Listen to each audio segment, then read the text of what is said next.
L'Agence de facilitation du transport de transit du corridor central se distingue d'autres corridors non seulement par son appellation, mais à travers l'initiative des projets innovants.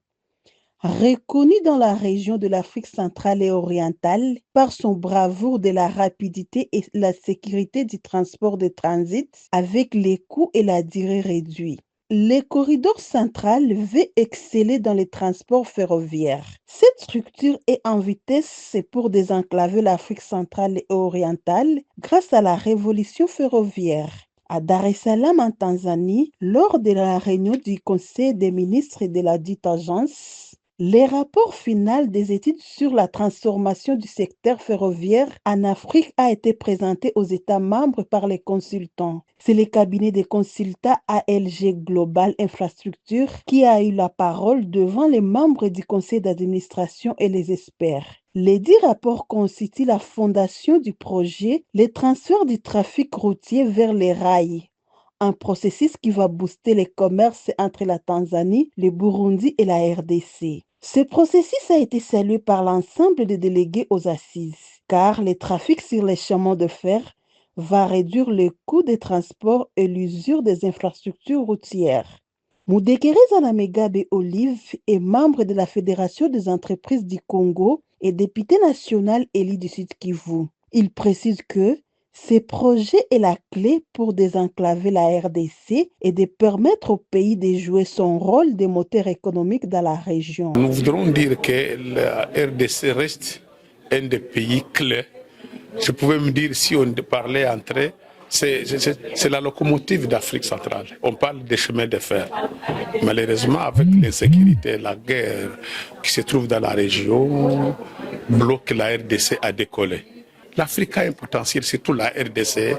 Nous avons les minéraux critiques qu'on en parle aujourd'hui, cobalt, cuivre. En dehors de ça, nous avons la castérite, nous avons l'orflamite, nous avons même des calcaires, des usines de cimenterie dans la région. Donc il y a un potentiel énorme.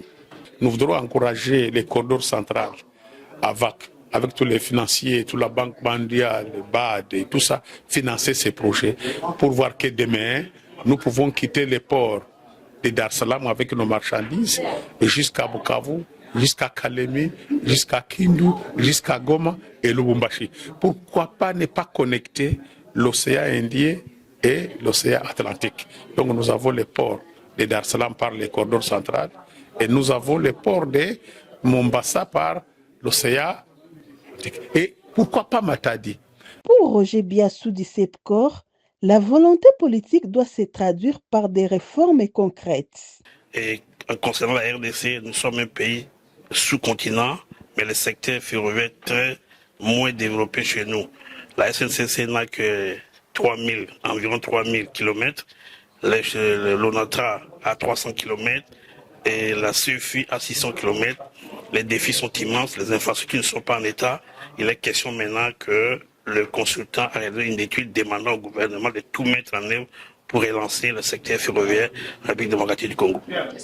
Au gouvernement de mettre en place une loi ferroviaire. C'est la responsabilité du ministère des Transports, de son Excellence, Monsieur le Vice-Premier ministre, ministre des Transports, voie des communications et des enclavements d'urgence, de convoquer une réunion d'experts techniques pour réfléchir sur la loi ferroviaire en République démocratique du Congo. Le président du conseil d'administration de la Société nationale du chemin de fer, SNCC, ou Palunga, fait savoir que le gouvernement congolais fournit les efforts pour accélérer les projets. Pour la RDC, nous faisons un effort. Le président de la République est avec nous. Il nous fournit ce qu'il faut pour que les choses se développent. C'est ainsi que nous appelons cette organisation à nous aider dans le sens du développement de notre voie de chemin de fer et nos contacts, les sorties de nos marchandises, même l'apport de marchandises des autres pays qui peuvent venir chez nous par la voie ferrée. Voilà ce qu'il y a. Ce projet qui unit 3 pays est également salué au Burundi. Le secrétaire général au ministère des Infrastructures du Burundi a fait savoir qu'en dehors de ces projets ferroviaires, le Burundi et la RDC travaillent de commun accord pour harmoniser les lois sur le transport lacustre sur le lac Tanganyika. Dans le cadre de la logistique, nous avons aussi la construction de Port Sec de Kuala, qui est en phase avancée, pour aussi faciliter les cargaisons, donc au niveau des entreposages.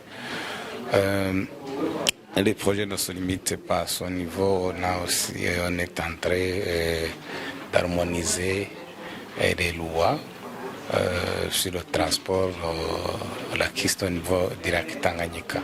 Signalons qu'avec la remise de ces rapports d'Alger Global Infrastructure, l'Agence de facilitation du transport de transit du corridor central dispose désormais d'une feuille de route claire pour transformer durablement l'économie de la région.